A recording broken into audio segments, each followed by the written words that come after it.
heart of the Mediterranean, there exists a special world where bears and eagles live free among the vestiges of a distant past. It is a veritable treasure trove of biodiversity that, from the Alps to the islands facing Africa, is home to riches of inestimable value. Thousands of species of plants and animals, including the continent's fiercest predators.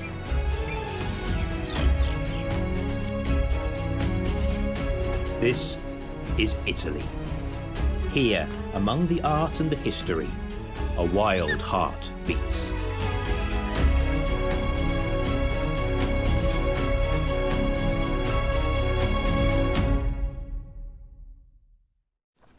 Two eagles. A cute sight. Powerful beaks, sharp claws and a 2-meter wingspan live in almost neighbouring territories in the heart of Italy. The golden eagle has chosen the mountains, the short-toed eagle the low, warm and sunny hills full of snakes, its prey.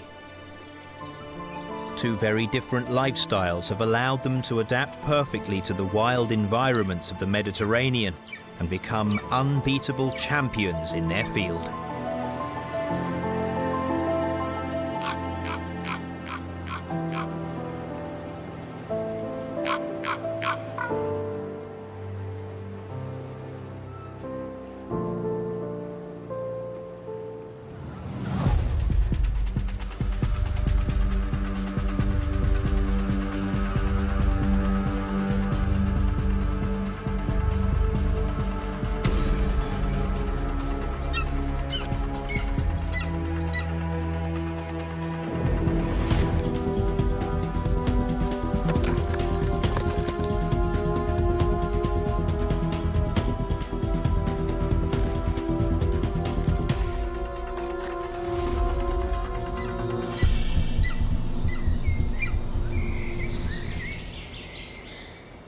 A goshawk has caught a martin. It eats, looking around continuously. It won't be easy to finish the meal. There is a family of golden eagles around. They've arrived on the rock spur overlooking the still, snowy valley. The father has found what remains of the martin caught by the goshawk. A few grams of skin and bones, but it's better than nothing. A young female, despite being fully grown, continues to demand food from her father, who is smaller than she is.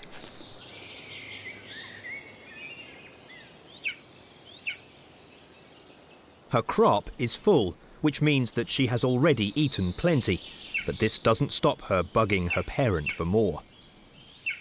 He tries to keep a slight distance. No matter how affectionate, a daughter eagle is still an eagle.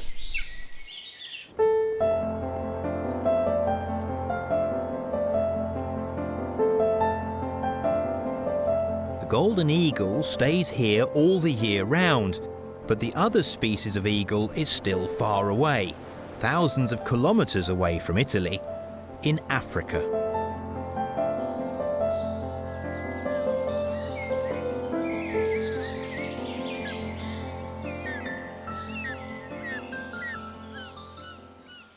The short-toed eagle, more simply known as the snake eagle, comes to Italy in the spring, when snakes which fear snow and ice and cold begin to wake up from their long winter lethargy. Snakes are numerous in the south of Europe, where you can find 10 different species among the rocks and bushes in the same area. Agile, stealthy and deadly, it seems that nothing and no one can threaten them. But that is only an impression, because for the short-toed eagle, hunting for snakes is a way of life.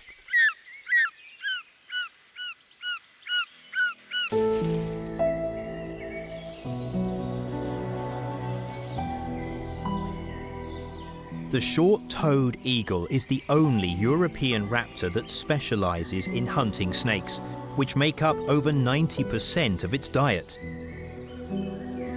Since snakes are predators, the short-toed eagle can be considered a super predator at the top of the food chain.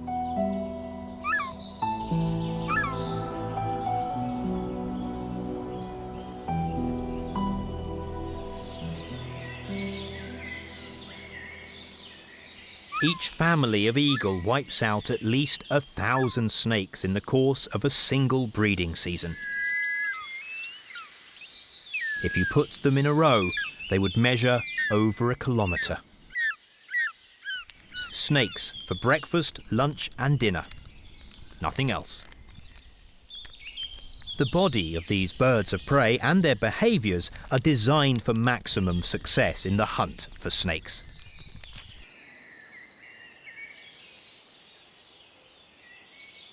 With a wingspan of almost 2 metres, yellow eyes, the light frame of a glider, short-toed eagles dominate an area of 60,000 hectares, inhabited by no more than 10,000 human beings.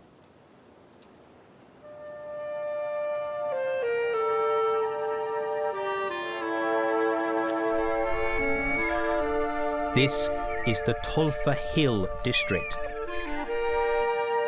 north of Rome, an area exploited by herds of free-ranging livestock.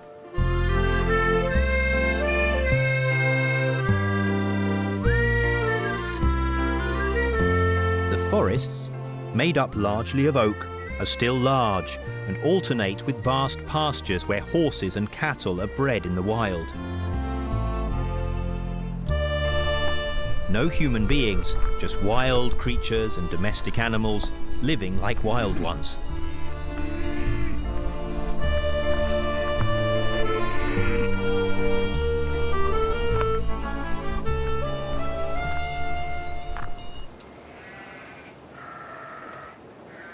A 100 kilometres away from the Tolfa district, the Apennine Range trespasses 2,900 metres of altitude and hosts some pairs of the bravest European eagle, the golden eagle.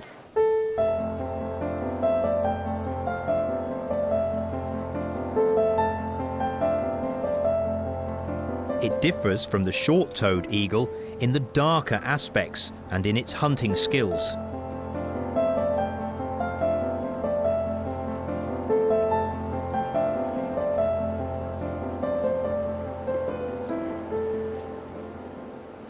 Golden eagles are not specialised hunters like the short-toed eagles. They can feed on a wide choice of prey, ranging from small rodents to cubs of large herbivores and carcasses. One pair has chosen to occupy a large cliff, sunbathed with evergreen holm oaks rooting among the rocks. Its hunting territory is a large piece of mountain range, from tree belt to the highest altitude pastures, which are free from snow only in the summer.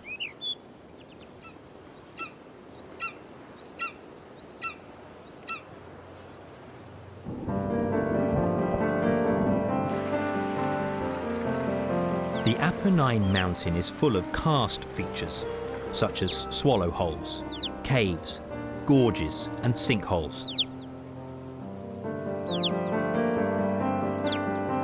The water is absorbed by the rock, which is full of fissures and runs underground.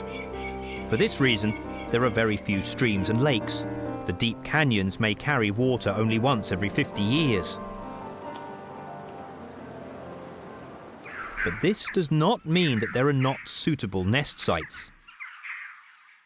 The red-billed chough is a Mediterranean member of the crow family, and perhaps has benefited from the warmer, drier conditions of recent years.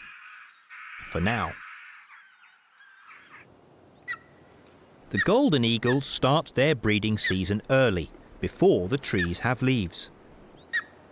Each pair has its own mountain, with its slopes and rocky canyons, and has several nests that it uses in rotation.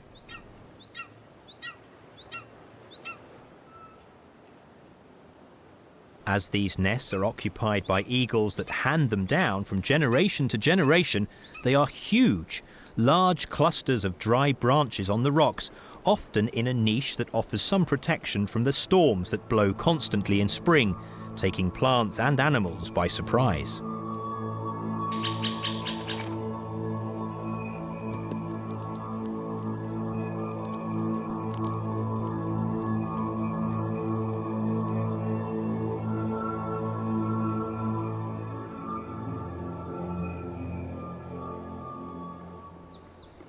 This year the couple decided to use the Royal Suite with an adjoining holm oak, the sturdy evergreen tree that has implanted its roots deep into the cracks of the rock and guarantees protection from the sun and wind.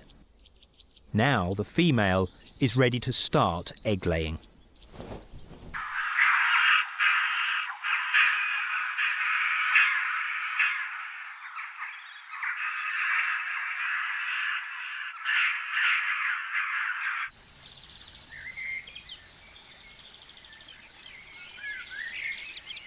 Short-toed snake eagles have spent the winter season in Western Africa.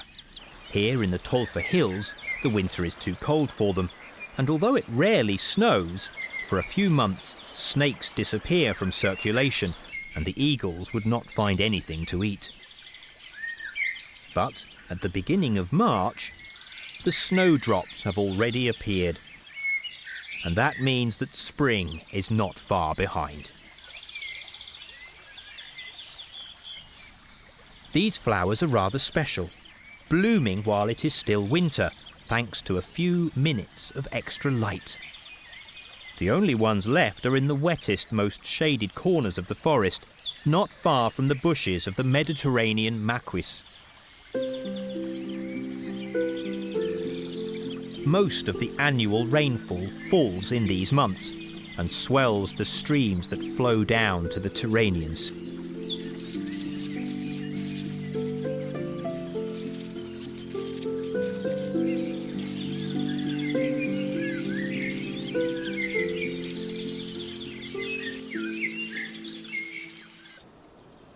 The short-toed snake eagles have had a long journey to reach the mountains of Tolfa. They left Africa at the level of Gibraltar, crossed the whole of Spain and then southern France.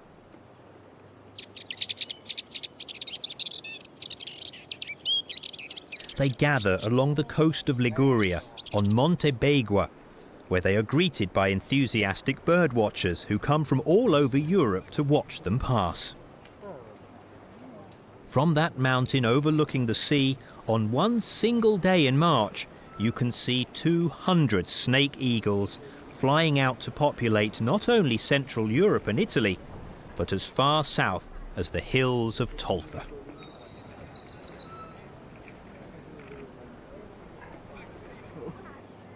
In mid-March, the pairs are ready to begin a reproductive adventure that will last for 7 months, during which time they will have to raise their little eagle, a single offspring, which will be as pampered and spoiled as any only child.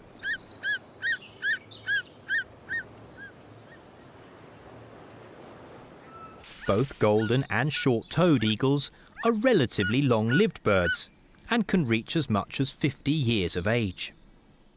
Males and females look very similar, and you need to see them up close to spot that the female is slightly bulkier than the male. They are very loyal creatures, and pairs usually remain together for life. Most will live long enough to celebrate their silver wedding anniversary. Their connection to their nesting area is very strong. Each year they return to the site where they have nested previously. They are very jealous, and they will not tolerate intruders.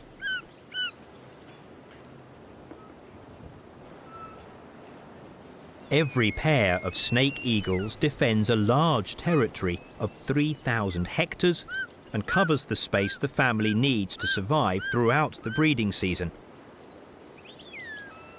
It includes the woods where they nest and the clearings where they search for prey.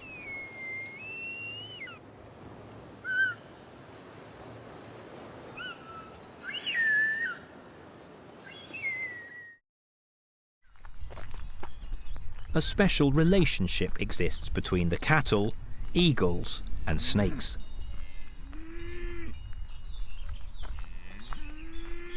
The cows graze the saplings and shoots and prevent the trees from overrunning the grass, thereby making it a suitable habitat for many species of reptiles, and especially keeping it free of obstacles, like a shooting range, so that the eagles can spot their prey from a great height. Cows, horses, eagles and snakes are all bound by the same thread, which sometimes breaks.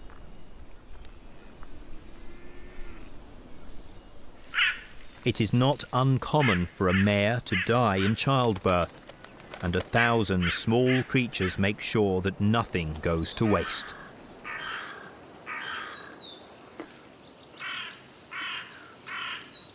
Graceful butterflies also join the feast. If there had been a couple of golden eagles in the area, they would not have missed their opportunity. A golden eagle is twice the size of a buzzard, and if it wanted, could kill it in an instant. But buzzards are aggressive raptors that won't put up with intrusions into the area around their nests.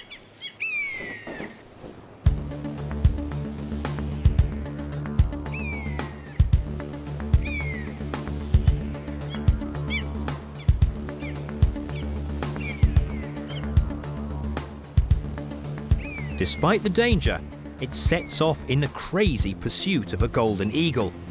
The latter is rather annoyed, but seems almost amused by the challenge.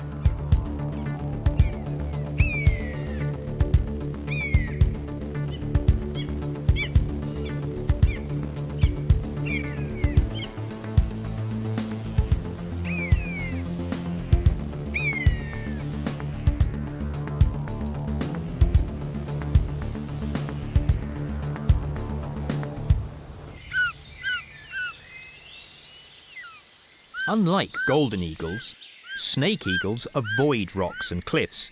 They choose a large and solitary wood and build on a tree a new little nest each year, moving a few hundred meters from the position they occupied the year before. The pair changes flat each year. They have no fear of moving house.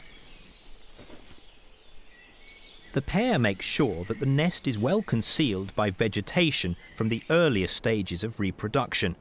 That is why they choose evergreen trees such as the holm oak and the cork, or a broad-leafed tree covered with ivy. It is at the top, in a dominant position, to make it easier for the large eagles to take off and land. The short-toed snake eagle only lays one egg. But it is a very large egg, as big as 2 hens' eggs. And the female must sit on it for 46 days. She does so with extreme care to avoid damaging it. The future of the species depends on this large egg with its fragile shell.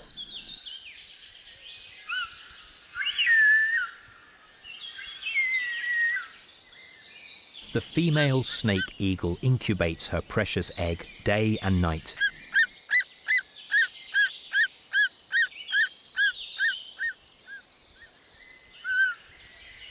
Consumption is minimized by enforced inactivity. So this mother snake eagle can also stand long fasts when the weather turns bad and prevent snakes from emerging from their shelters.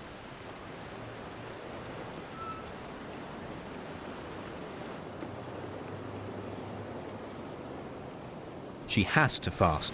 In early spring, strong westerly winds can still sweep the coast.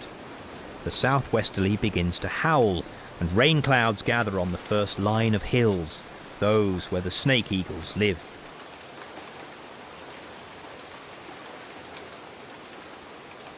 The sea is rough and beats against the rocks. Some creatures love this, but not the snake eagles. The temperature has dropped rapidly. The snakes are holed up in their deep shelters, and the eagles are forced to go without food. Their only hope is to catch a mole, a rabbit, or a frog. Then, finally, the storm is just a memory, and spring arrives. And this time, there is no doubt.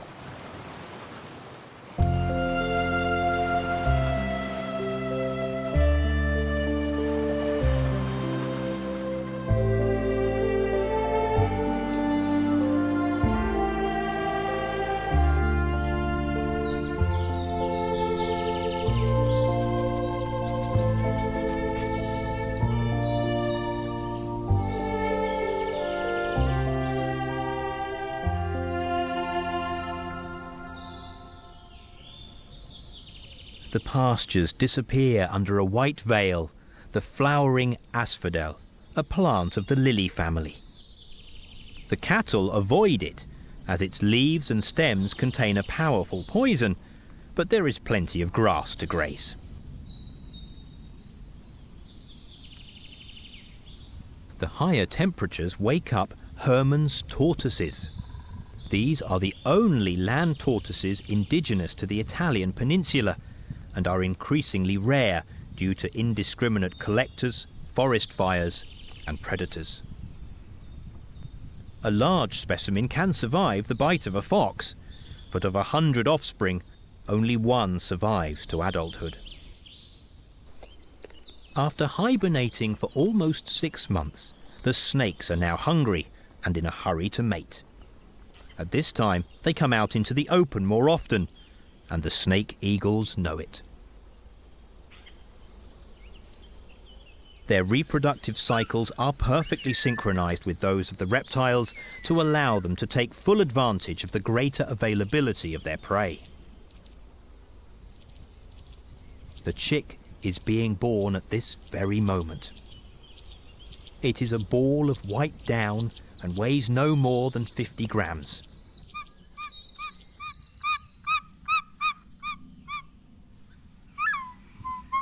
The female never leaves it, protecting it from the sun with these soft feathers on her belly. The snake eagle has excellent hearing and seems able to pierce the camouflage canvas with its eyes. The cry of a jay, the crashing about of a cow, a careless noise, anything can put it on its guard.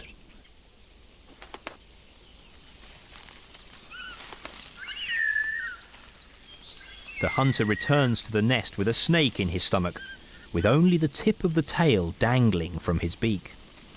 It is still alive. The female grabs the snake's tail. She pulls it with all her might, but the snake does everything to avoid being extracted. It is a real tug of war, but in the end, the snake gives up. There it is. The male can now go in search of more prey.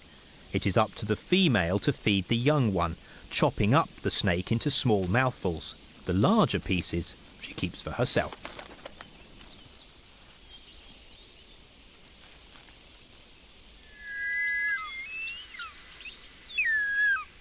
In this phase, the division of labour within the family is very clear. The female looks after the chick, day and night, and the male must hunt for all of them. There are 3 mouths to feed, including his own.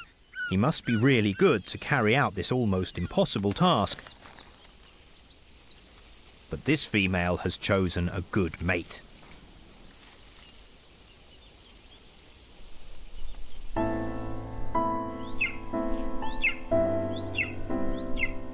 After 38 days of incubation, another eagle chick is now crying. It is completely covered with white down.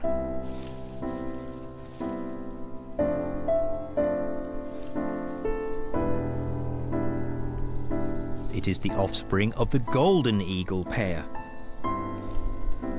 Sometimes their brood consists of 2, even 3 nestlings, but in this case, the pair has only 1 chick, which is guarded and fed with great care.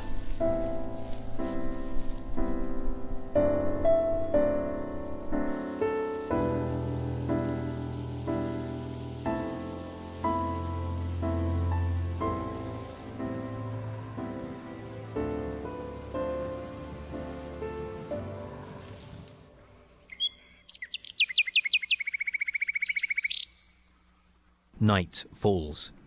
And in the wood of the eagles, prey and predators begin to move in a struggle for survival.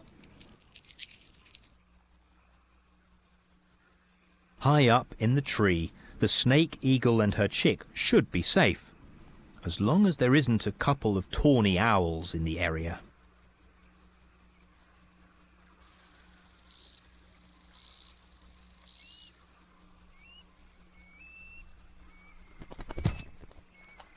In the middle of the night, in total darkness, an owl suddenly appears behind the snake eagle sleeping in the nest with its chick.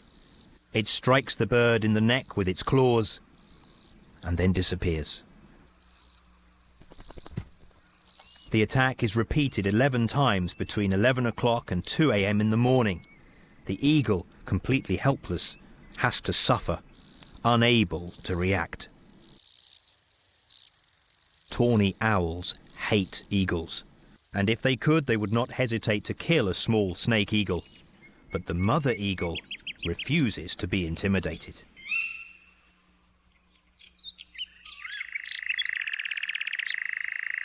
After an eventful night, a new day dawns.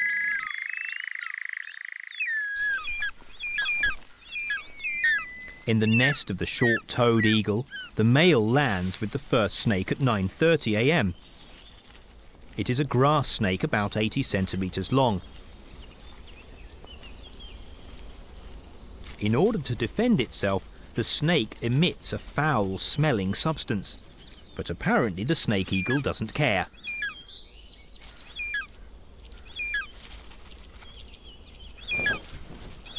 Every day it takes 3, 4, sometimes up to 6 snakes to feed the chick and its parents. The female eats the larger pieces. Her daily ration consists of whatever the chick does not eat. These are medium-sized specimens, not too small. The snake eagle does not stoop so low as to kill newborn snakes and lizards. It would be too much work for a modest number of calories. As we would say, it's not worth the bother.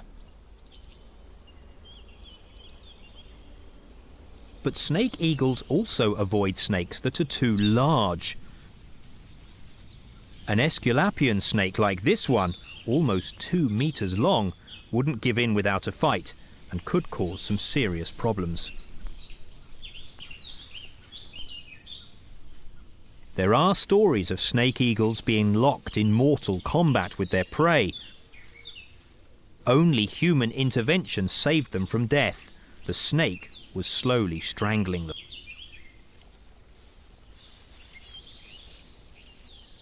In this area there are 6 species of vipers and colubrids. Their appearance and their habits are different, but they have one thing in common. They are all potential prey for the snake eagle.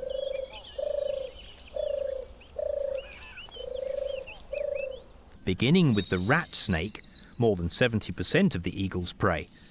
It is an agile and aggressive snake, a specialist in catching lizards. The eagle's second favourite item on the menu is the 4-lined snake, which can reach a fair size. Some shepherds claim to have seen 4-lined snakes 3 meters long. That may be an exaggeration, but 2 meters is not unusual among very old specimens. The young have black markings and resemble vipers, while adults are brown with 4 dark stripes on the sides. The 4-lined snake is a constrictor and kills its prey by suffocating it in its coils. This meal can easily satisfy them for 3 weeks or more. In third place is the Aesculapian snake, another skilled hunter of rodents. Finally, grass snakes, an aquatic species that moves away from the river after having deposited its eggs, at which point it becomes potential prey for eagles. And the smooth snake, a small, rare snake. Snake eagles also catch vipers, although they are not immune to their venom. They simply try not to get bitten. In some areas of the Alps and Central Europe, vipers represent 70% of the eagle's prey.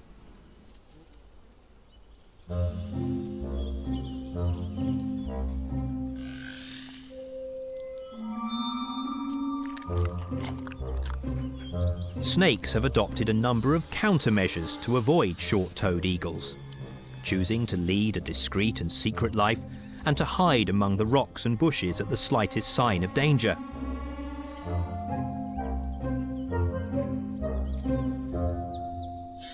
So even the best hunter finds it very tiring and difficult to find them and catch them. Yet a family of snake eagles can get through at least 1,000 in a single season. But how do they find them?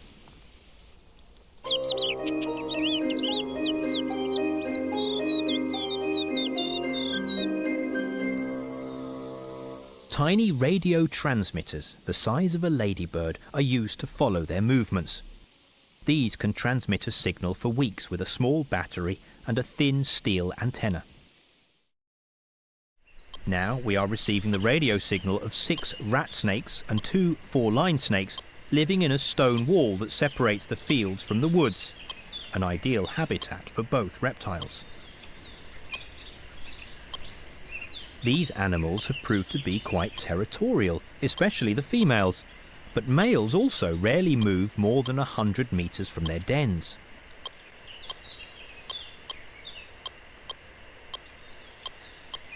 Both sexes have been observed to be very much creatures of habit that follow a strict daily routine. In the morning they remain in the open to bask in the sun, then start to move through the dense bushes and rocks in search of prey. During the hottest part of the day, they disappear somewhere cool and shady. In the evening they again indulge in sunbathing. With the regularity of a Swiss guard, they make the rounds in their well-defined territory.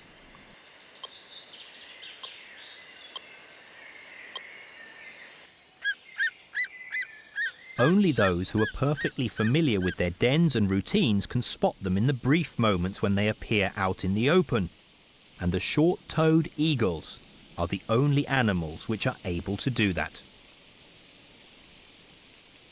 The space occupied by a couple of snake eagles includes the territories of a number of snakes, and it is likely that over the weeks, even years, the snake eagles learn exactly where all the snakes are in the area, all the potential prey, and where they like to sunbathe. You don't catch a snake by accident. Perhaps as it is crossing a street, you have to go looking for it in the right place at the right time, when it comes out from the shelter of the rocks and shrubs for just a few minutes to lie in the sun. Although snakes know how to camouflage themselves, snake eagles can spot them from a height of 500 meters, thanks to their extremely sharp vision and particular flying technique, hovering, or Holy Spirit, as the Italian ornithologists like to call it. Exactly like a drone, which uses a series of mechanical and electronic devices to maintain its position, even when there is a slight breeze. But the snake eagle is much better at hovering, needing neither sensors nor gyroscopes. Although it is one of the largest European birds of prey, the snake eagle is also one of the lightest, since it does not exceed 2 kilos in weight. The golden eagle, the bearded vulture and the griffon vulture are much heavier and are like bombers. The snake eagle, however, is a glider because its wing loading, the ratio between the weight and the surface of the wings, is the lowest of all.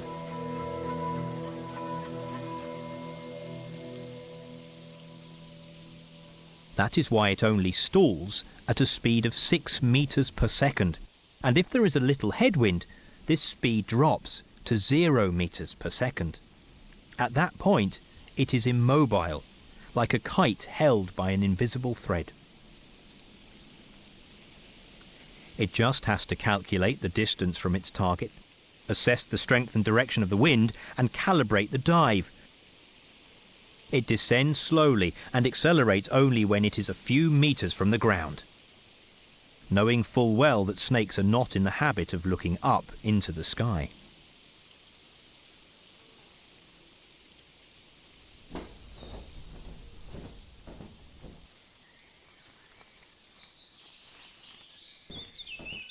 Golden eagles do not hunt snakes usually.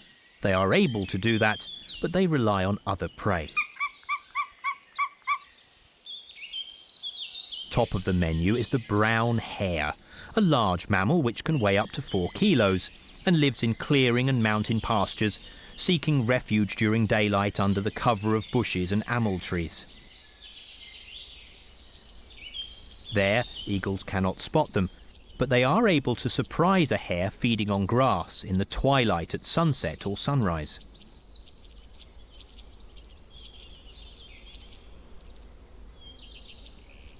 Young chamois represent an important food item in early summer, when they are small enough to be killed and transported to the nest, but old enough to move a few meters away from the patrolling females and mothers and aunts.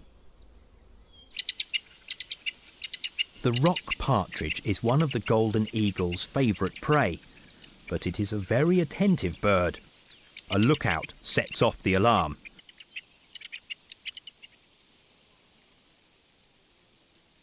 Enemy in sight.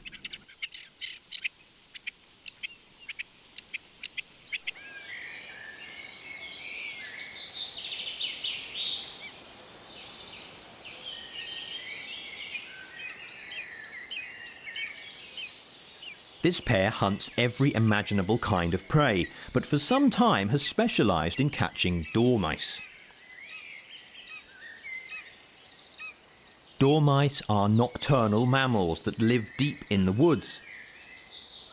These eagles must have found a way to catch them, probably when they are on top of the trees, intent on eating fruits or buds.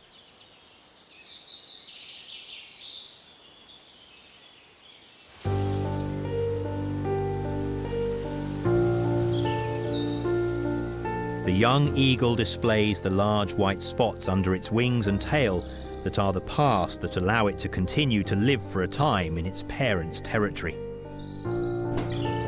Has grown rapidly. It is 1 month early with respect to the short-toed eagles.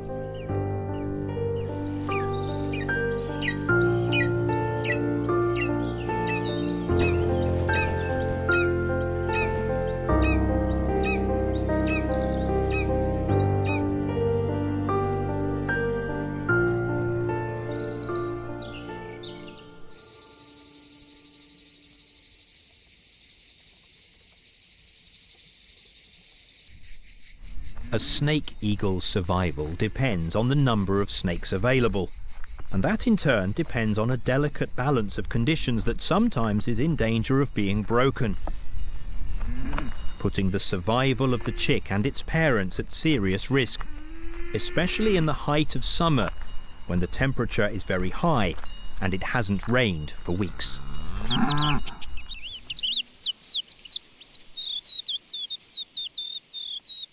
In the Tolfa Hills, summers are long, hot and dry, and all creatures try to survive the heat.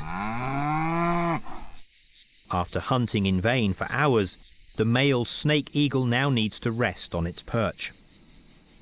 The young chick in the nest tries to find some shade.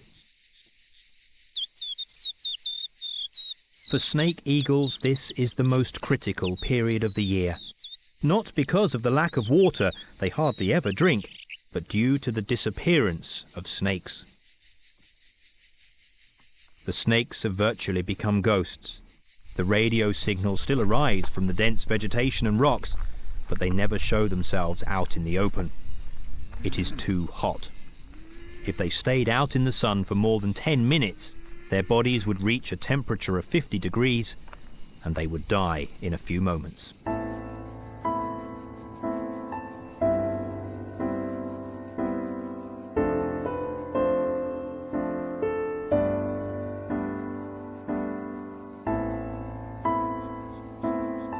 This chick hasn't eaten for 3 days, has lost 15% of its weight, and could die.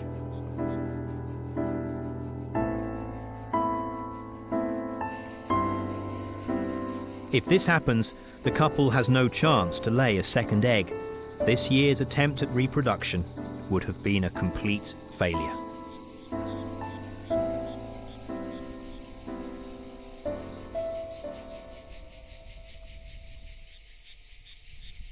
The cows are tormented by flies and horseflies. For weeks they have been surviving on leathery, spiny plants. The horses suffer as much as the cows, perhaps even more so, because they're not able to assimilate their food as efficiently as the ruminants. The foals in particular are suffering. For these animals, survival depends on when the rains come to make the grass grow, and especially how long the springs will continue to be filled with water. Pitiless natural selection has forged animals that live completely independently, without relying on humans, but still, many will die.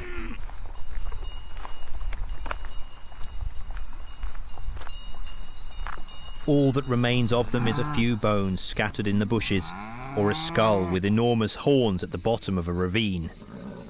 No one will register the death.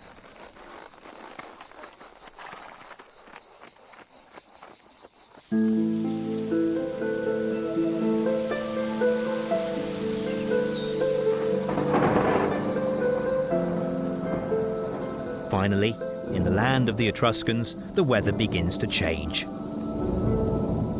The white clouds on the horizon grow in size, change colour, and the distant rumble of thunder can be heard. It is raining, after 3 months of drought.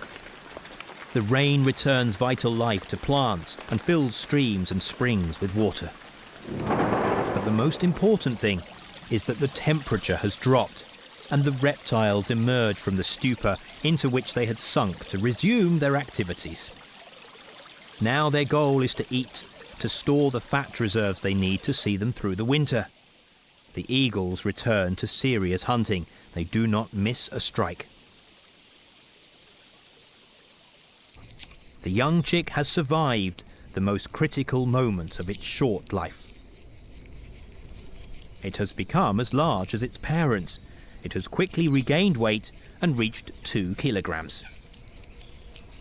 It has now been in the nest for 2.5 months, and the day is coming when it will begin an independent life.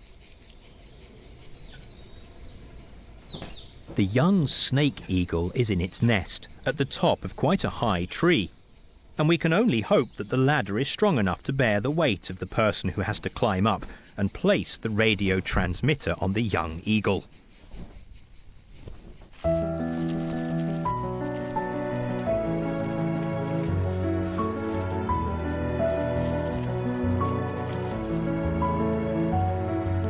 The young snake eagle has an almost 2-meter wingspan, but it allows the radio to be attached to its back with a small harness that will automatically break in a couple of years.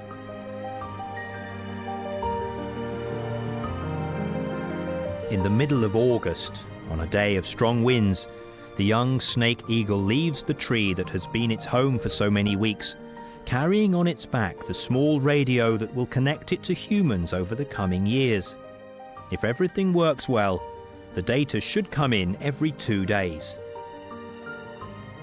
It will probably begin its migration alone, without the company of other snake eagles. Who taught it how to do that?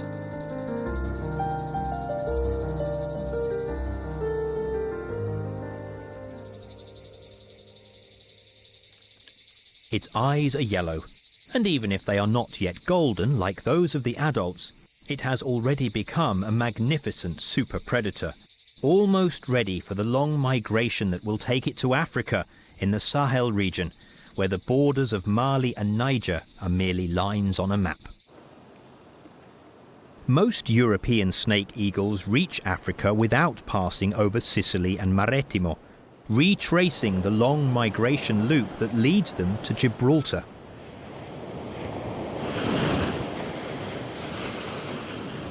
Then they head south, cross Morocco, over the Atlas Mountains at a height of almost 4,000 meters above sea level.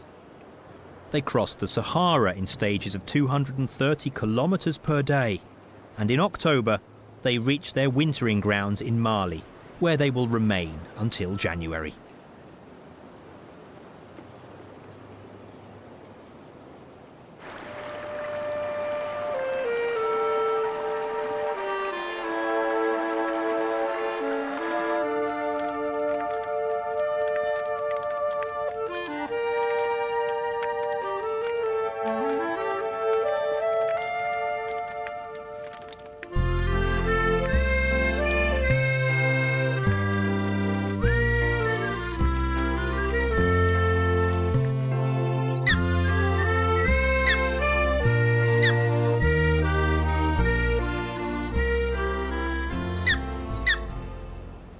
the golden eagles are still here.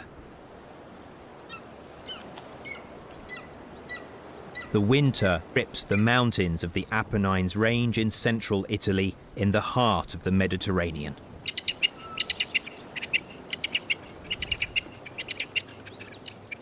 The rock partridges face the snow. They could be caught by the eagle. They are always ready to run away and use their calls to keep in touch and warn each other of danger.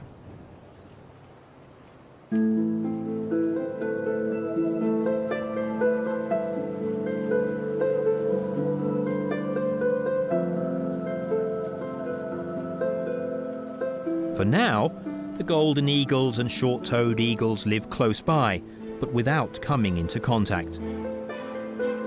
However, the environmental change triggered by the greenhouse effect is changing everything. Thanks to the increasingly mild winter temperatures, snakes are beginning to colonize higher altitudes, and the short-toed snake eagle is following them, drawing dangerously close to the golden eagle.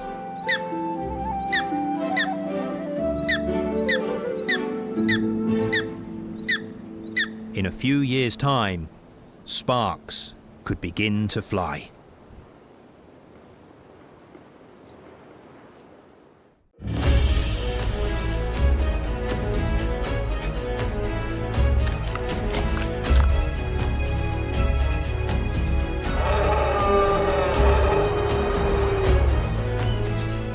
In the heart of the Mediterranean, there exists a special world where bears and eagles live free among the vestiges of a distant past.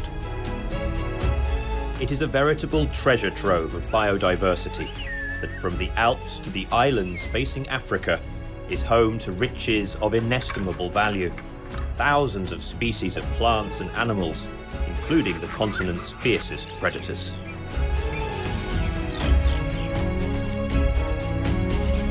This is Italy. Here, among the art and the history, a wild heart beats.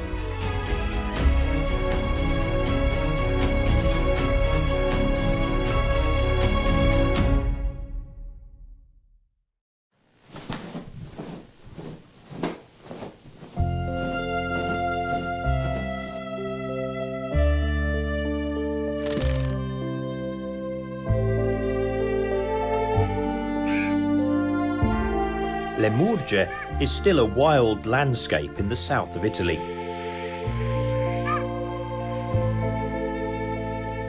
It is one of the least densely populated areas in Europe and is home to thousands of free-ranging cattle, horses and donkeys. Nobody knows how many there are.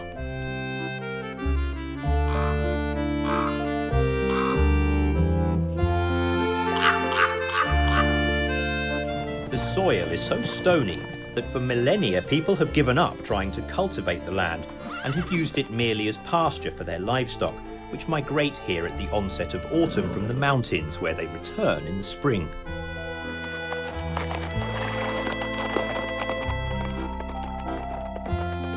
Like every respectable kingdom, this one has a sovereign, a queen to be exact. The largest, the fiercest, the praying mantis.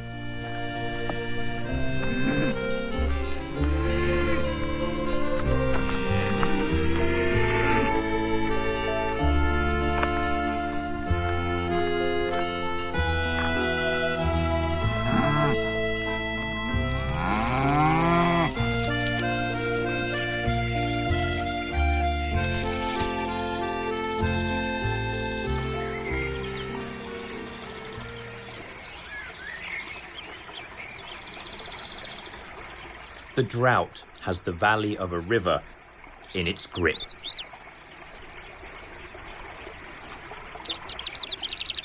Only a few puddles, dwindling day by day, remain among the pebbles of the riverbed.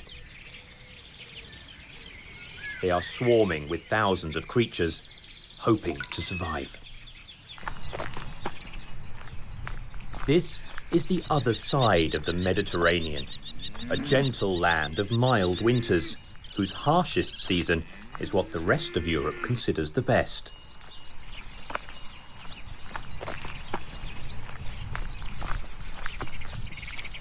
because here the summer is long. It doesn't rain for 4 months. The sun is relentless and absorbs every drop of water from plants and earth.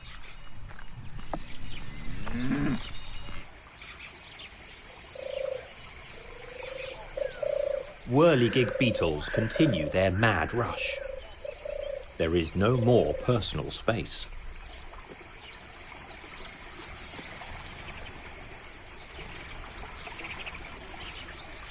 For the pond skaters, a small pool is a hunting paradise which attracts thirsty insects.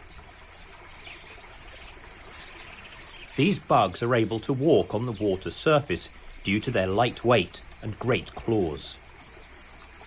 They sting their victims with a rostrum, which has the double function of killing the prey and then sucking the body fluid out of it.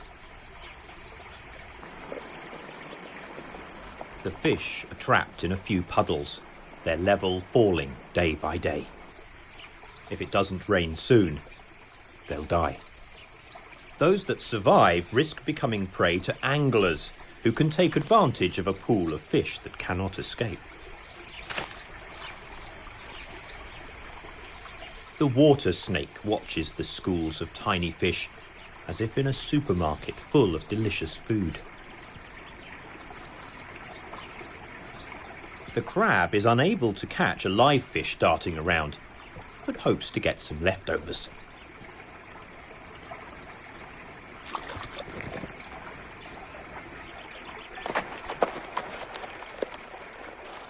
Suddenly, there's panic.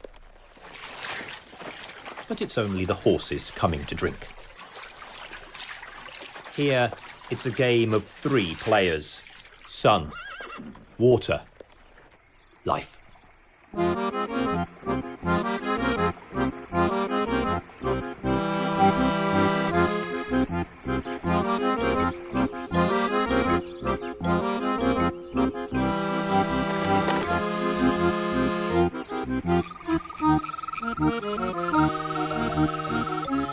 There's still some water in a little spring that could prevent the death of countless invertebrates and amphibian species, and especially the livestock raised in the wild.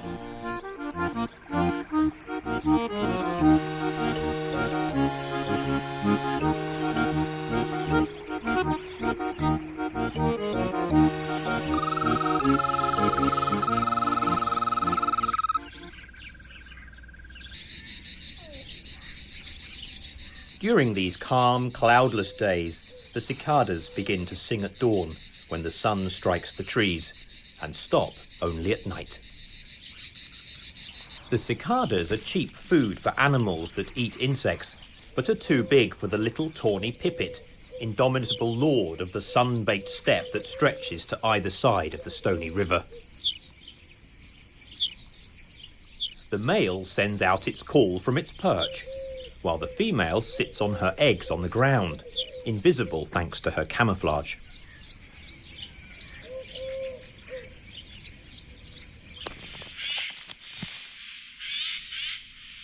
In a pine wood, the jays go in search of cicadas, and even the foxes are hunting for insects. But there's a smell of smoke in the air.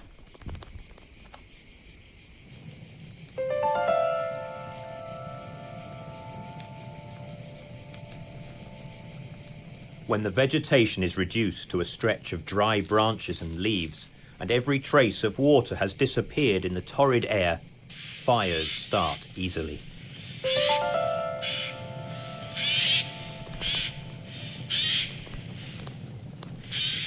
For some animals, a rapid escape is impossible. Some make a desperate attempt, but they may not succeed.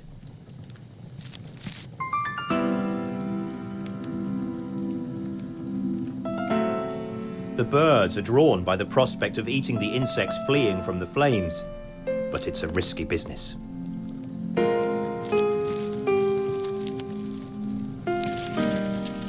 Fires are one of the curses of the Mediterranean region.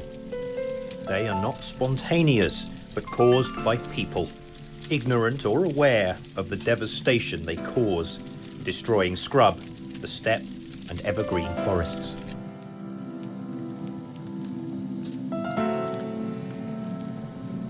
Nature will try to heal the wounds and re-establish a balance, but the conditions will no longer be the same.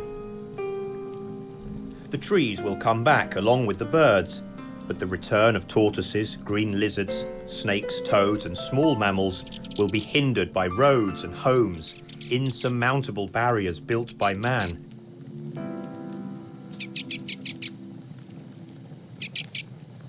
And the new ecosystem will be less rich.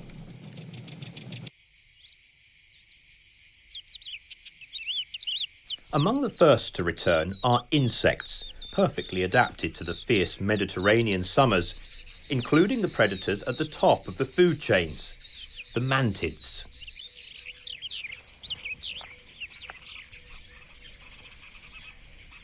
The mantids belong to a particular order of insects and are related to cockroaches among others, but they are skilled hunters.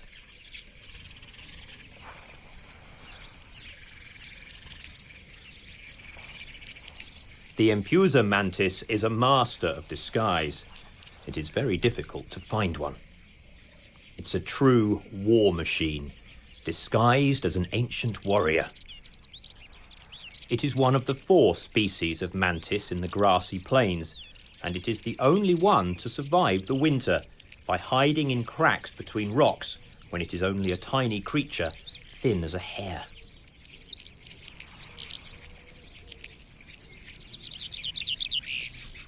The brown amelis is perfectly camouflaged among the dried grasses. The males are thinner and do not waste time when they encounter a female who is larger and wingless. You never know how it will end.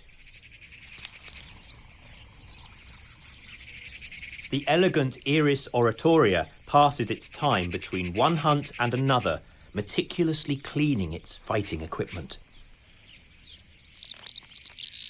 The 4th species of mantid, the largest, the fiercest, the praying mantis. The praying mantis is one of the largest insects in Europe and may be considered the true queen of this expanse of grass and stones in the heart of the Mediterranean, where creatures are born and die just like in the most spectacular of African savannas.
The most precarious moment of her existence is molting, a process that she has repeated 5 times.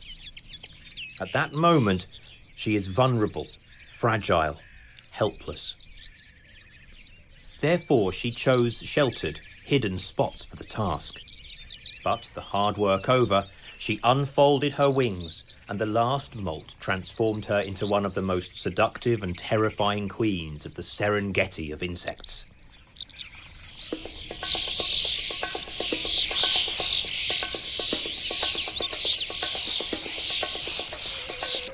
Several times a day, she dedicates herself to cleaning her front legs, bristling with deadly spikes, so that she is always in perfect working order. She needs to be prepared not only to attack, but also to defend herself at any moment.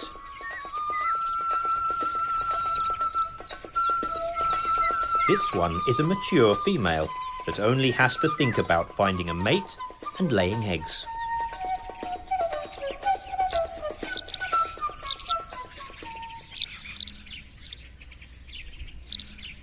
As green as spring grass, she stands out among the now dry vegetation. Other praying mantises are brown and yellow, perfectly camouflaged. They belong to the same species, but are born with the right clothing to camouflage themselves. Life will be more difficult for the green queen. She will have to try not to be seen by anyone, prey or predators.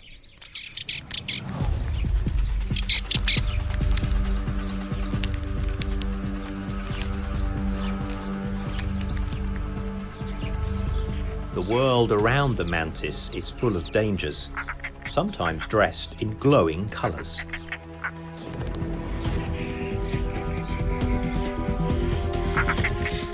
European rollers go in search of insects to feed the chicks growing in the cracks of a centuries-old abandoned farmhouse.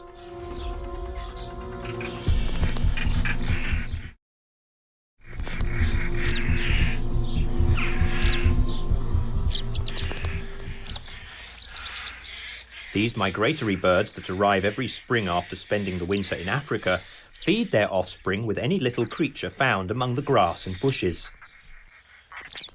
Even the mantis could come to a bad end if it does not learn to hide well. Rollers are very noisy at the onset of the nesting season. They use the roof of the farmhouse and the bushes as hunting perches to spot their prey and to spot suitable nesting sites. Other birds have decided to nest in the ruins. The lack of rocks and gorges has forced jackdaws to nest in the building. Jackdaws are social corvids, but this does not mean they are willing to share their mates or accommodation.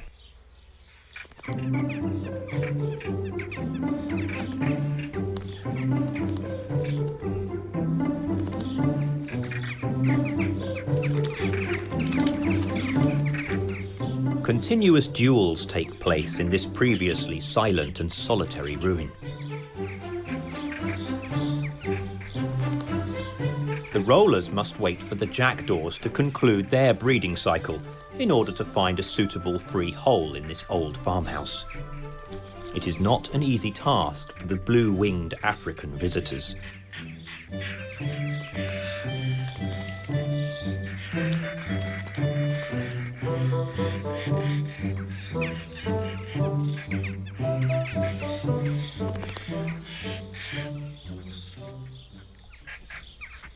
Jackdaws start nesting earlier and have a natural advantage, but rollers cannot delay egg-laying any longer. Thus, they begin to increase their pressure on their black and noisy neighbours to force some pairs to free a spot.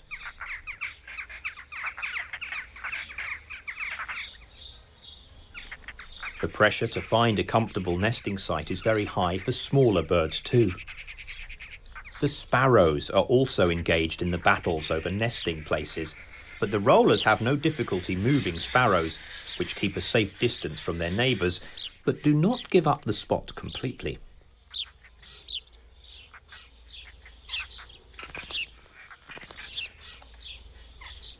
The male sparrow guards the entrance, but it has to give way to its much stronger and more aggressive neighbours.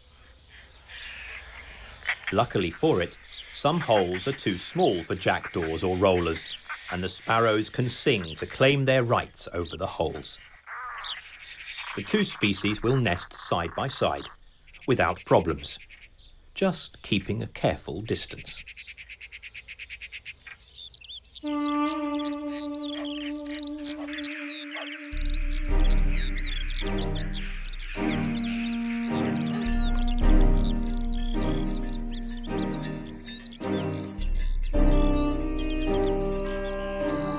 Transhumance is an ancient phenomenon that has shaped the landscape of the whole of Mediterranean Europe, linking the mountains to the lowlands and plateaus of southern Italy.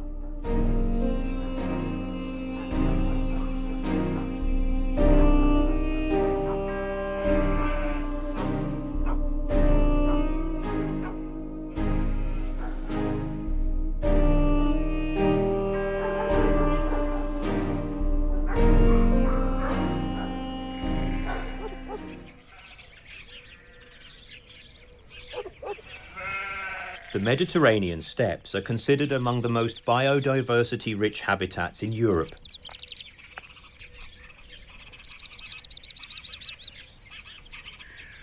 Nobody has yet made a full inventory of all the insect species living in these grassy plains, but they are certainly thousands.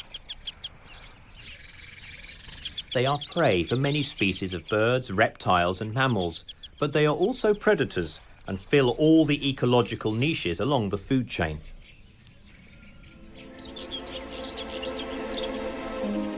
The role of the herbivores, the primary consumers in Mediterranean steppes, is not played by zebras, wildebeest or antelope, but by a multitude of creatures with 6 legs, of which one pair at the rear are perfectly adapted for jumping.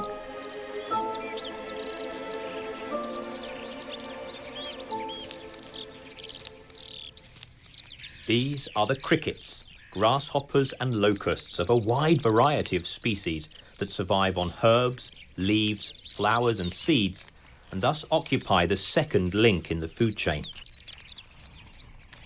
They are divided into 2 major groups, the bush crickets and the grasshoppers. Bush crickets live where the grass grows thickest, along with blackberry bushes and small trees. If we were in Africa, this environment, the transition area between the grassland and the forest, would be called bush.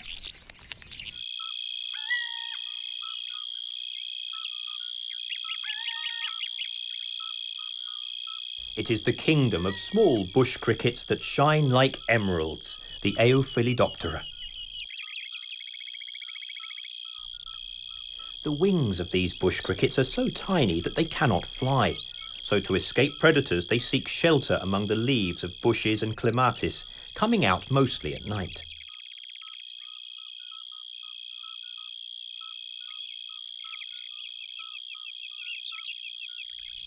Bush crickets are normally vegetarian, but sometimes they discover the pleasures of flesh and do not even stop at cannibalism.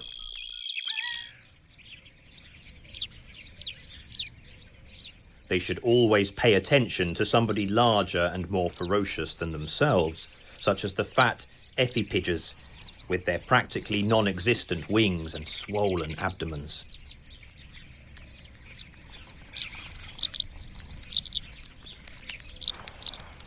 They cannot fly or even jump, but they can shriek and bite ferociously when threatened.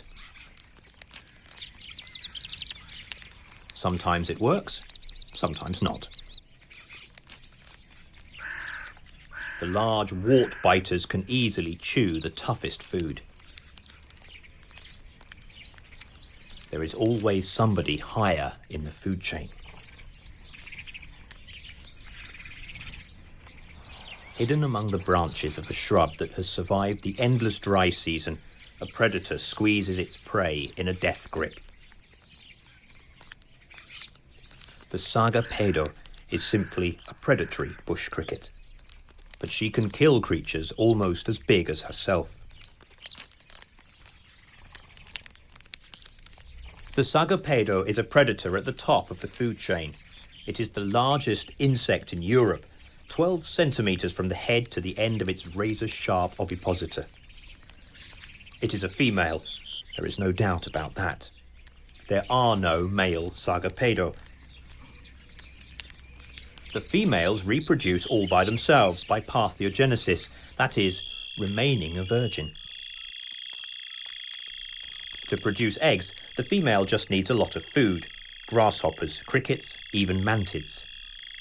These predatory bush crickets have dared to do what for some human beings is still a dream, or perhaps a nightmare.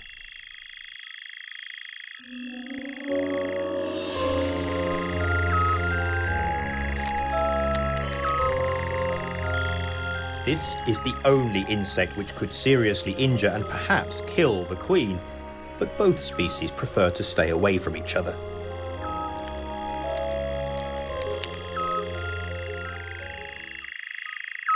Saga is most active at night, when mantises prefer to rest, motionless. Usually.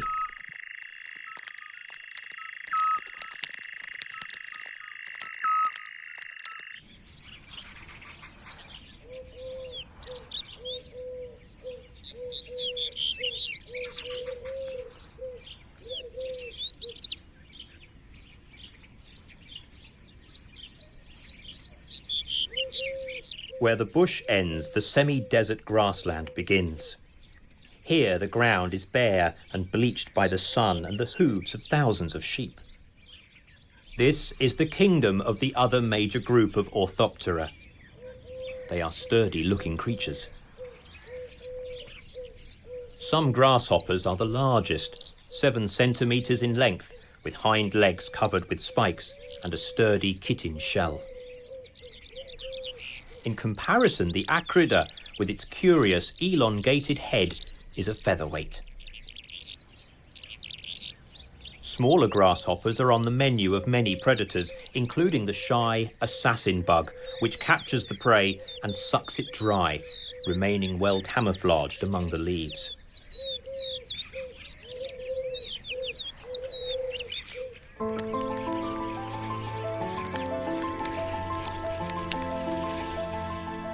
Usually grasshoppers are invisible when they are still, but when they shoot up in the air they display red or sky blue wings. This sudden flash of colour may serve to disorientate or frighten a predator and give the insect a chance to escape. Usually.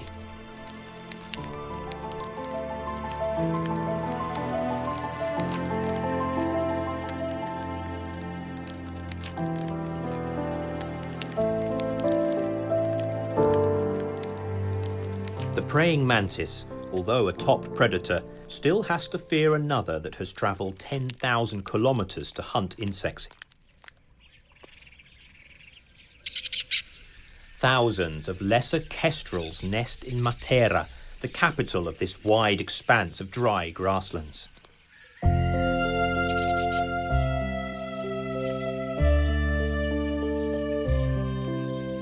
60,000 people live in Matera, together with the lesser kestrel, one of the most endangered species of bird in Europe. This is one of the most important colonies on the continent.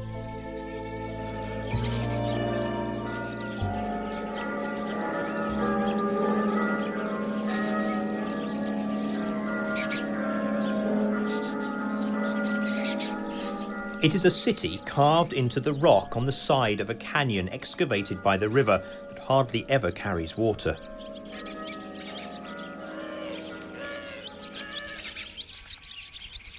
The canyon is called Gravina, the waterless river, and the town is a World Heritage Site.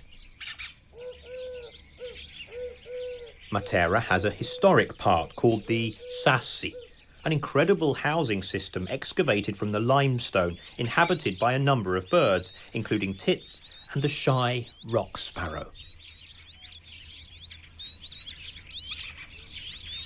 It is rather different from the more common and noisy Spanish sparrows, which nest in the cracks in the walls.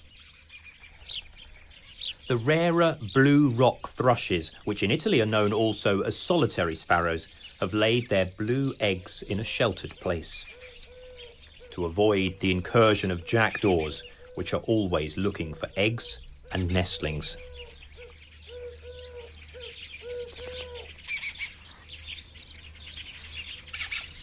The lesser kestrels are semi-colonial falcons, which winter in Africa south of the Sahara Desert and come to Mediterranean Europe in spring to nest under the roofs, in the cracks in walls, on windows, and in drain pipes. Every house plays host to at least one pair. The inhabitants of Matera are aware that the birds represent a great touristic attraction, but they try to keep some distance so as not to be overcome by pigeons, jackdaws, and lesser kestrels.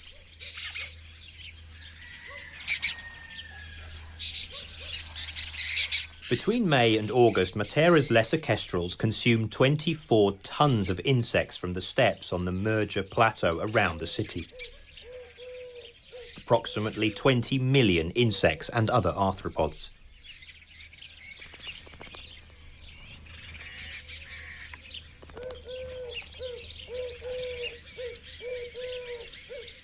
Every day they come dangerously close to the queen, who continues to claim her victims and put on weight.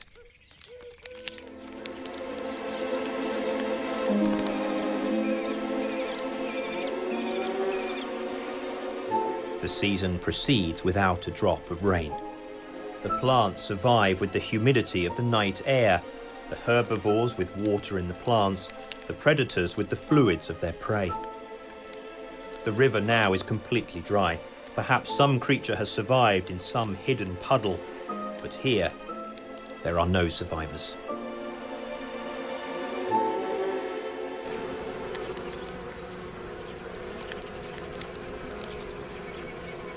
The Gallica wasps now have to battle the heat. All of these creatures, workers, males or queens, rub their antennae, exchange food, clean each other, communicate and recognize each other as members of the same community.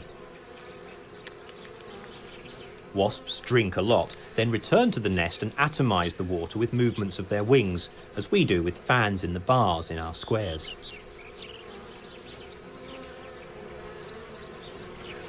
Wasps are equipped with a poisonous sting that is used for hunting or defense, but is useless against their fiercest enemy.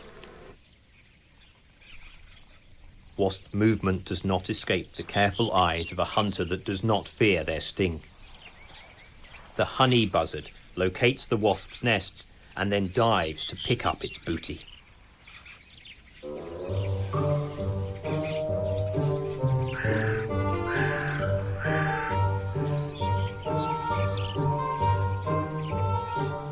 He pulls it out of the grass and, once it reaches its perch, eats the larva. Within a few seconds, it has destroyed a few weeks' work.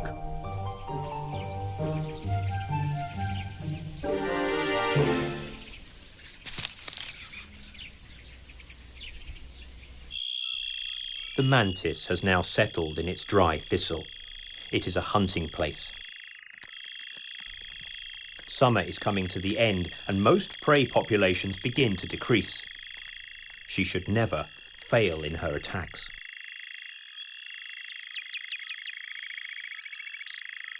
The thorns providing some protection from predators that could be a risk to it. She is now at the end of the long growing cycle. She is mature and quite ready to reproduce. The night brings a little respite from the heat and blinding light.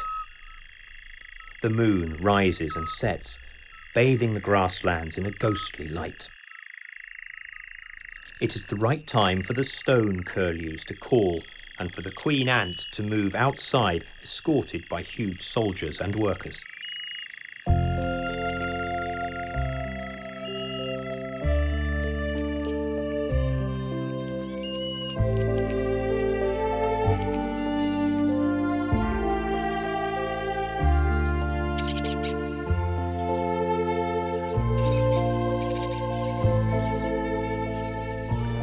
At dusk, the lesser kestrels that are not busy sitting on their eggs join the others on the tall pines on the town roundabouts to pass the night.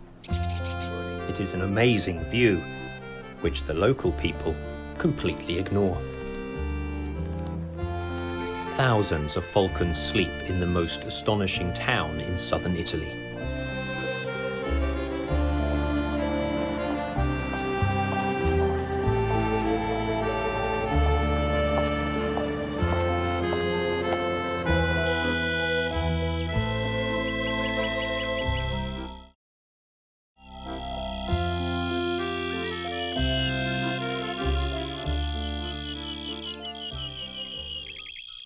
Under cover of darkness, the little empusa are born.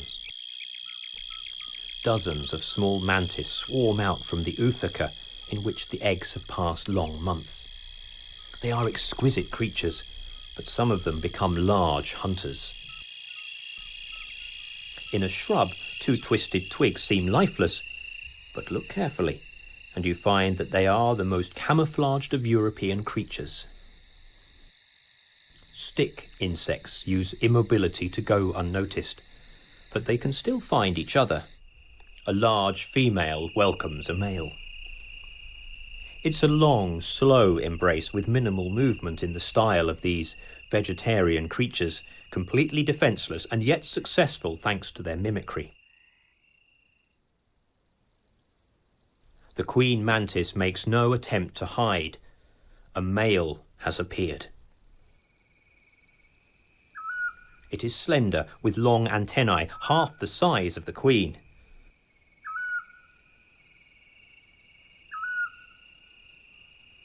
The female sees him as potential prey and slowly approaches.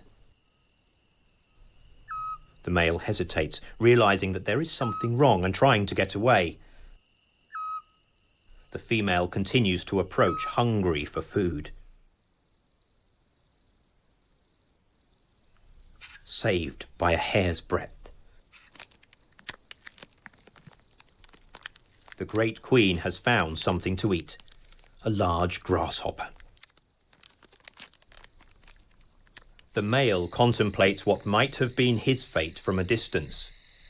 Wedding bells are not yet ringing for either of them.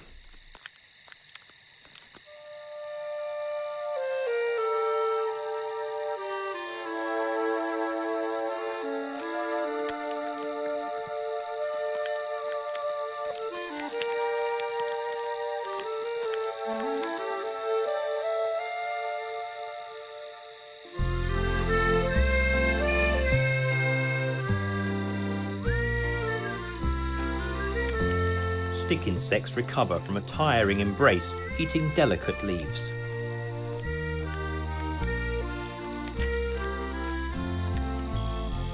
A busy night. An emerald bush cricket lays its eggs, moving the ovipositor deep in the soil.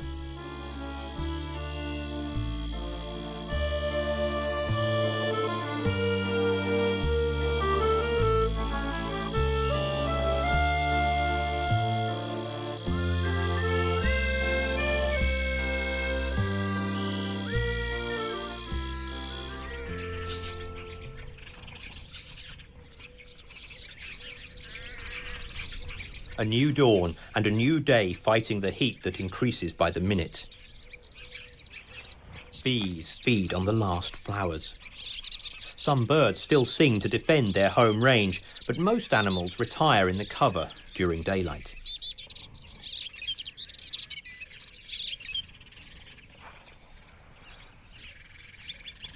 Wild boar quickly leave the fields where they have grazed all night and head into the scrubland.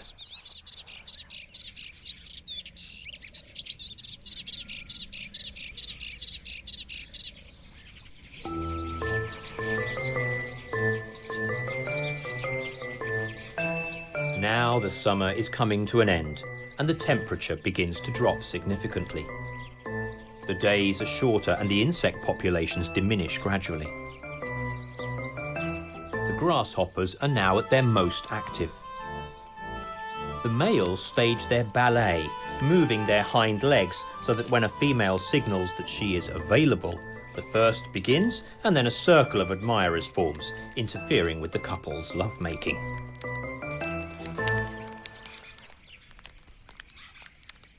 Come on, there's still room, they seem to say, but in reality, there is no room. These Orthoptera are completely promiscuous in their mating, and it is difficult to imagine who will be the father of this large female's offspring, the first, second, or 10th of the males that will mate with her in a few hours of sexual frenzy.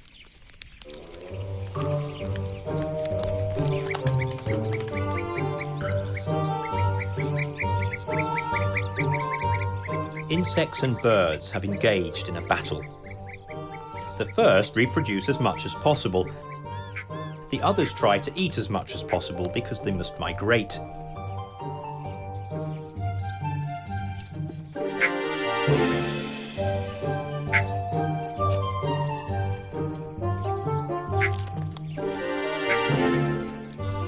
The young European rollers in the nest are now too big for the narrow space. As they wait for their parents to arrive with food, they do nothing but quarrel.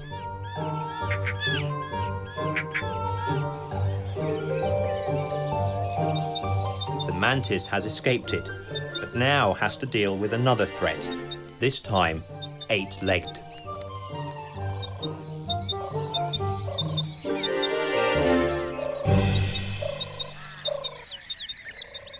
A few plants bloom in summer, bringing a touch of colour to the parched landscape. Chamomile, Thistles and wild artichokes have the ability to store water up to the last molecule and use it to flower and produce seeds when other plants are dying. The few flowers exert a great attraction on the many insects. Perching on a flower is like sitting by the banks of a pool on the savannah. Sooner or later, something will come along and suck the nectar in search of fresh petals.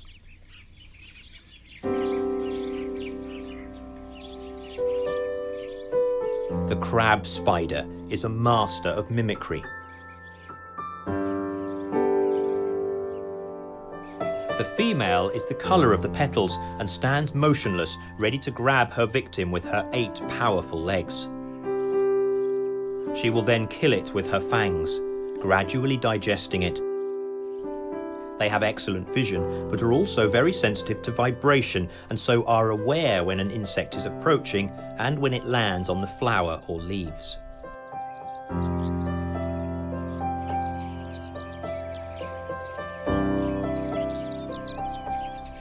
Spiders have been on Earth for 400 million years and are therefore extremely ancient creatures. There are more than 40,000 species, and they play an important role in the ecological balance.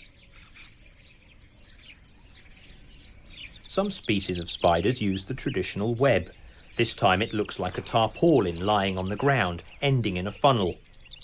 At the centre of the funnel, there it is, the wolf spider, lurking.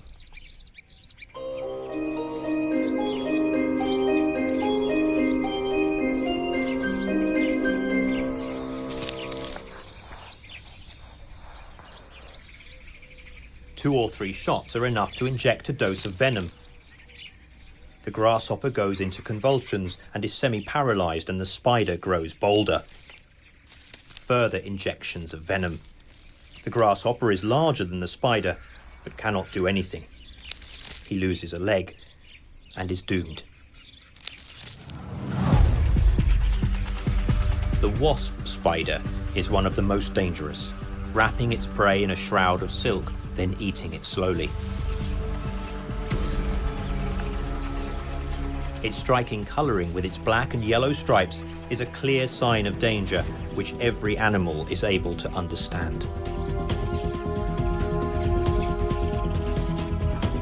All mantises are in danger.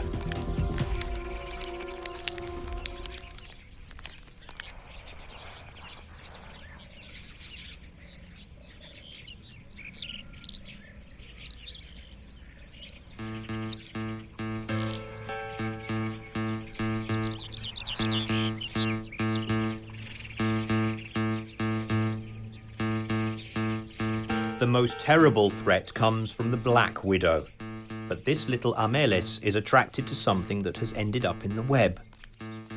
A grasshopper, already trapped, an easy and tempting prey.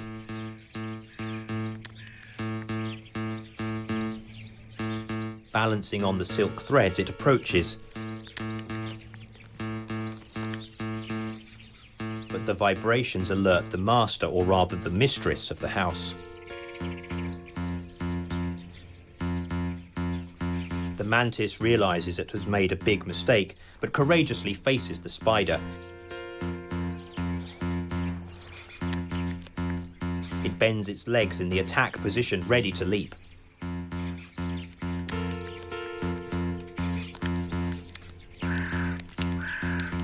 The black widow backs off. This mantis is a tough nut.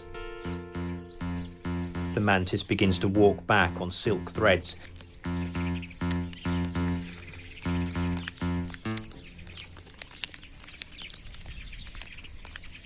But the widow understands that it is in trouble and tries to strike. She throws her silk lasso.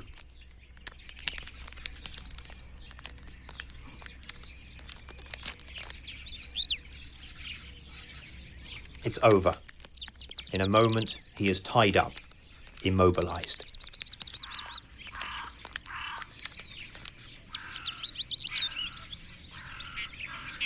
For the black widow, it is a hard-won meal, but an important one, because it must also produce eggs. The female mantis's hunt for a husband now becomes a priority. The green queen is still a virgin, but she must hurry as the season is changing, males are getting scarce, and most of them have already engaged with other mates.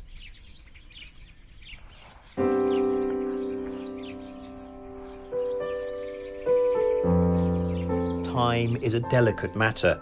Among mantises, both sexes are top predators and cannot get engaged just like that.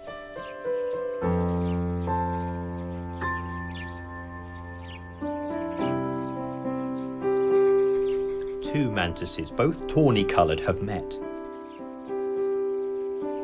They have to court each other to understand if they are right for each other, at least for a few hours.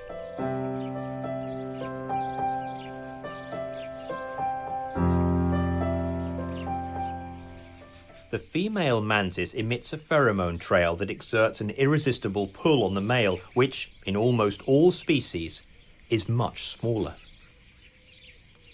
The female is signalling her availability for courtship, but the slight male has to be careful, or he could end up being devoured before they even mate. The threatening posture of the female should warn potential partners. One false move, and he's had it.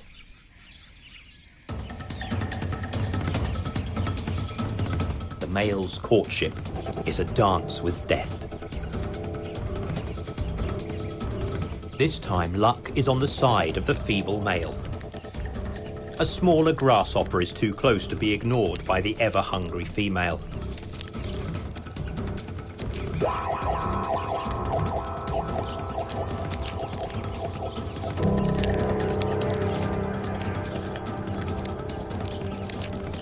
Eating and mating, two primary and primordial impulses. The preservation of the individual through food and that of the species through reproduction. Now, the male detaches from his companion. In a matter of seconds, he has a rare chance to flee.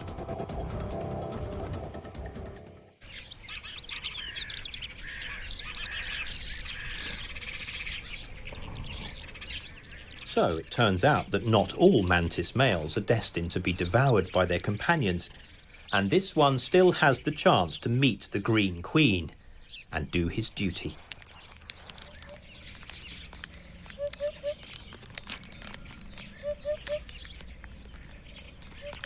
Her charm is irresistible. The male, the colour of dried leaves, has succumbed to her perfume. The green queen feeds on a large acrida, but she goes on with the long mating and is still hungry. This time, the female mantis goes all the way.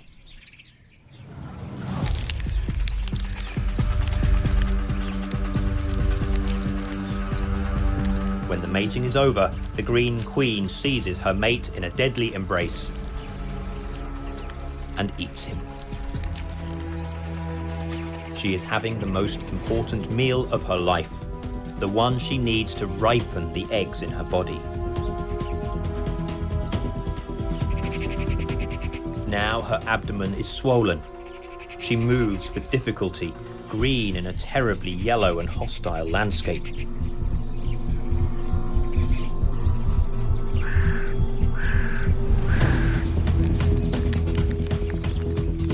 She drags herself to a safe place to lay her eggs.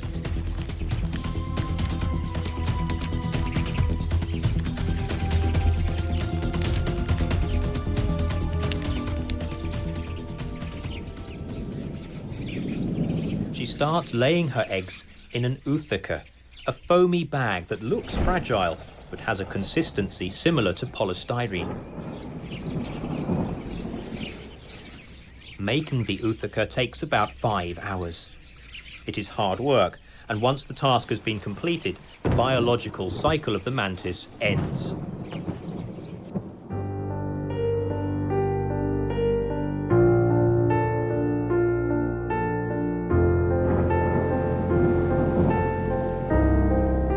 The queen no longer hunts and could soon become food for other creatures.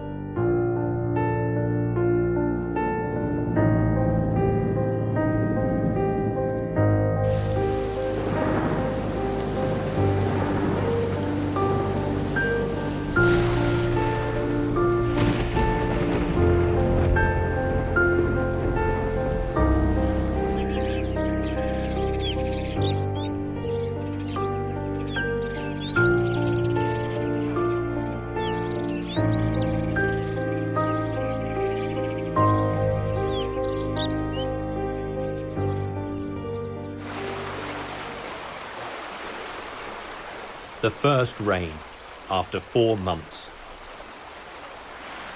Water is running fast. The waterless river has become a powerful stream. The fish which survived are safe. The Uthakai will guard the offspring of the queens of the waterless river during the coldest and wettest months of the year.